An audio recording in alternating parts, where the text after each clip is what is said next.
Apa kabar semua? Assalamualaikum warahmatullahi wabarakatuh. Ini video saya yang kedua. Kenapa?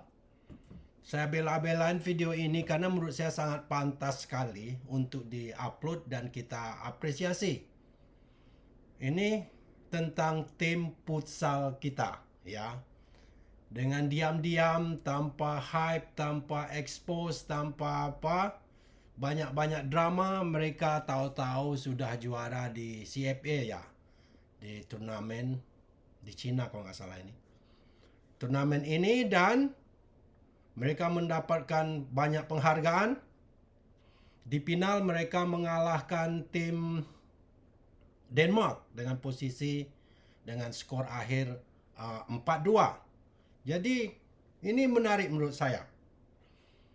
Sebelum kita putar nanti video gol, momen, highlightnya, teman-teman bisa lihat sendiri di channel-channel lainnya. Ini saya hanya memperlihatkan nanti momen penghargaan. Mereka banyak dapat penghargaan, ada 5 penghargaan, ya. Ini si Dewa, siapa ini Dewa ya namanya, dapat 2 penghargaan. Kita akan bahas kenapa futsal kita bisa berprestasi, dan yang paling menarik itu di saat kita kalah dari Korea Selatan umur 23. Saya akan bahas juga nanti umur 23 sepak bola kita kenapa nggak juara. Saya udah perkirakan waktu Piala AFF saya masih di Indonesia liburan, saya sempat bikin video masalah ini. Waktu kita kalah di partai akhir di final dengan Vietnam, saya udah melihat timnas nomor 23 itu nggak ada auranya, nggak ada potensi skillnya untuk berlaga di pentas Asia. Orang di Asia Tenggara aja masih begitu kan. Nanti kita bahas semuanya. Without further ado, saya mengucapkan terima kasih, appreciate dengan tim futsal kita. Dan tim futsal ini, saya waktu pulang kemarin kaget loh. Karena apa? Karena di kampung saya itu biasanya orang suka bola kaki, voli, ya, bola voli. Futsal belum ada dulu. Terakhir waktu saya pulang kemarin, sebulan 2 bulan yang lewat, sebulan setengah yang lewat, itu saya kaget karena anak-anak mulai main futsal di kampung-kampung. Ya, itu sangat menarik menurut saya. Nanti kita akan bahas kenapa kita bisa juara. Without further ado, kita lihat dulu momen penghargaan ini, ya, yang diterima oleh pemain timnas kita. Coba kita lihat ini. Kiper terbaik. Seperti perkiraan saya di awal, karena memang penampilan dari seorang Angga juga the best. Ya, Angga Arianza. Top katanya tuh, bagus. Ini ya, seperti sinyal ya, betul. Konsektor ya. Yap, I'm ready coach.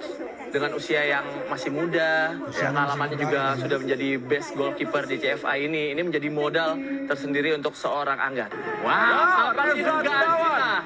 Ya, best player sepertinya. Best Yap, player. betul. Ini. Ngerti itu kayaknya. Iya, iya, udah. Iya, thank you pokoknya. Ya. Penerus futsal Indonesia memberikan tadi top scorer dan juga best player. Ya, dua best gelar. player. Top scorer dan best player. Top scorer Ini dan best dia, player. capaian Luar sangat kan? biasa ya. Pantas kita hargai. Siap. Dijawab dengan gelar. Dijawab oleh Amril. Betul Dan sekali. konsektor sepertinya sudah memperkirakan ini ya. Siap. Ya, kita lihat. Hey, this is the time. This is it.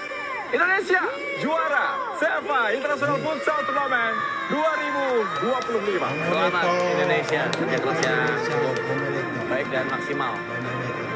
Ya, Ya, itu tadi menurut saya momen yang sangat bagus buat futsal Indonesia. Dan ini keberhasilan ini tak terlepas, saya rasa menurut semua cabang olahraga. Itulah yang dilakukan Jepang. Kalau kompetisinya bagus, hasilnya akan bagus. Ini tanpa kita nggak perlu besar-besar kepala dulu ya. Belum, kalau udah juara dunia, udah main di tingkat dunia, baru kita betul boleh ngomong-ngomong. Ini untuk saat ini perkembangan futsal kita in the good track, ya, sangat membanggakan sekali. Karena ini bisa terjadi berkat dari kompetisi yang bagus. Terus ini mulai dari kayaknya dari SD ada ekstra kurikulernya futsal. Coba andaikan, ini saya sebut, andaikan sepak bola Indonesia dibikin begini sistemnya, kompetisi yang bagus, terus pembinaan usia dini yang bagus, mulai dari kampung-kampung diadakan. Seperti di Jepang ini juga, kita di region kita masing-masing. Saya masuk daerah regionnya, sering bertanding di daerah Saitama, malah anak bocil-bocil saya ya. Itu mereka main bola kaki itu dari TK sudah tahu nyepak bola. Umur 5 tahun udah masuk akademi, udah masuk klub sekolah. 5 kali sehari anak-anak Jepang ini main bolanya. Saya nggak ngomongin andai-andai kan. Anak saya 2 orang bocil saya di tim sepak bola Barcelona Academy, juga di klub sekolah mereka. Dan satu malam, ini menariknya Jepang ya, satu hari itu mainnya malam ini. Mereka, anak-anak yang main bola ini, yang di akademi sepak bola ini, bermain futsal. Ada bagusnya rupanya pemain bola itu bermain futsal. Jadi mereka 4 hari main bola, 1 kali main futsal. Ini untuk lebih menajamkan skill mereka di area sempit lah ya. Yang jelas futsal lapangannya lebih kecil, jadi lebih operan harus lebih akurat dan cepat di ruang sempit kan. Nah, ini di saat kita kalah kemarin dengan Korea 1-0, mereka bantai Korea 3-0 kalau nggak salah itu.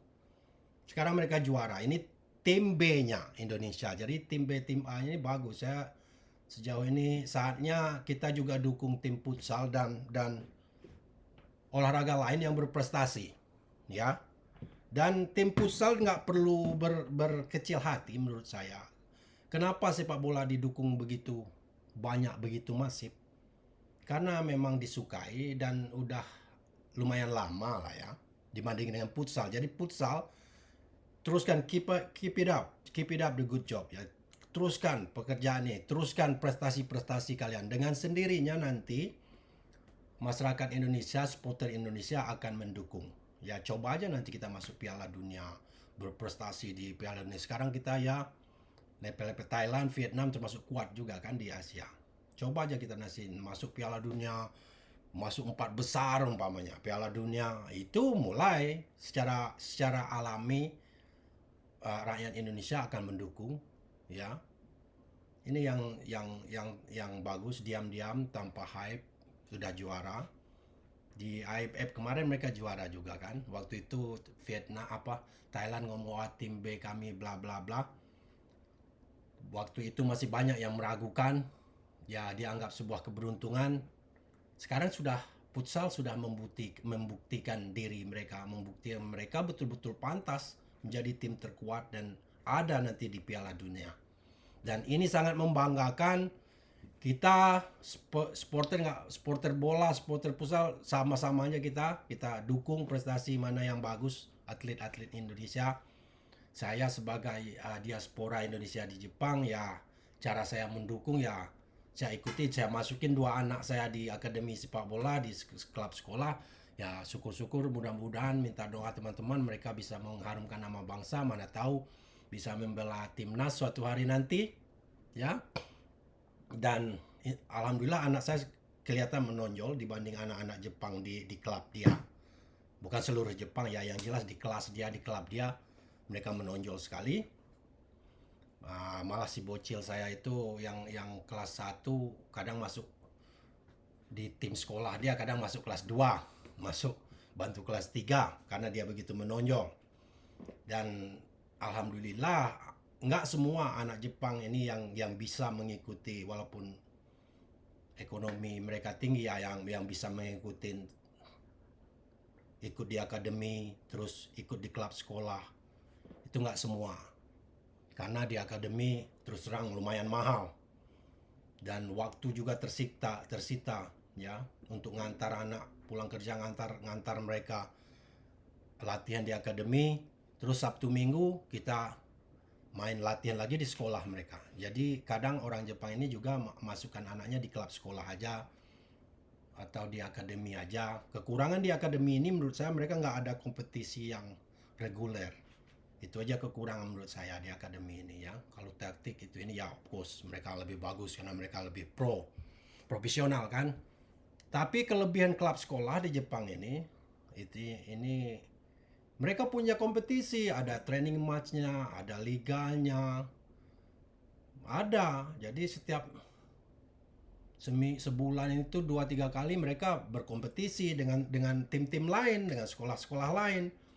Itu setiap region, setiap kabupaten, provinsi di Jepang mengadakan. Jadi ini kayaknya swadaya masyarakatnya, kesadaran masyarakatnya aja tentang olahraga. Dukungan pemerintah nggak begitu banyak di tingkat dasar, akar umbi istilahnya, di tingkat grassroots ya. Begitu saja. Kalau ini keberhasilan futsal ini menurut saya karena sistem pembinaan berjalan dengan baik, kompetisi yang baik, tanpa ada campur hitu hininya, tanpa ya banyak drama. Kalau bola kaki dibikin begini ya, semua olahraga pasti ada. Itulah Jepang. Jepang awal-awalnya mereka menaturalisasi pemain juga kan. Banyak itu si Alex, ingat pemain-pemain dari Brasil. Tapi lama-lama mereka mulai mengurangin. Yang ada di tim Jepang sekarang seperti Zion, goalkeepernya itu campuran. Blasteran tapi lahir di sini dia seperti inilah, seperti yang main di Italia, seperti si Emil Audero, lahir di Indonesia, main di Italia, bela Indonesia, wajar. Ini kita ucapkan congratulations dulu, omedeto untuk tim futsal. Jangan kita lupakan, ini komen-komen banyak sekali yang mendukung ini, dan tim futsal kita pantas mendapatkannya. Keren banget. Thank you. Dan saya sebagai diaspora di Jepang ikut bangga dengan prestasi tim futsal. Semoga meneruskan kerja bagusnya. Dan gambatte kudasai, untuk timnas Indonesia harus banyak berbenah lah, itu makin menurun kayaknya itu. Masa kemarin umur 23 masuk 4 besar, sekarang kualifikasi aja nggak lolos. Ini udah ada yang salah, besar kesalahan, harus udah usah ditutup-tutupin. Materi pemainnya aja saya udah nggak jelas. Udahlah pemain-pemain seperti Marcelino itu ini yang muda-muda itu main dulu lah di level umur muda. Kemarin Marcelino ini juga kalau juga di Eropa juga main, tapi kalau cuma penghangat bangku cadangan ya mending aja di Liga Indonesia kan. Itu menurut my personal opinion, atau Liga Thailand. Yang penting kita dapat bermain reguler. Oke, terima kasih yang subscribe dan terima kasih yang sudah tune in. I see you next time. Bye bye.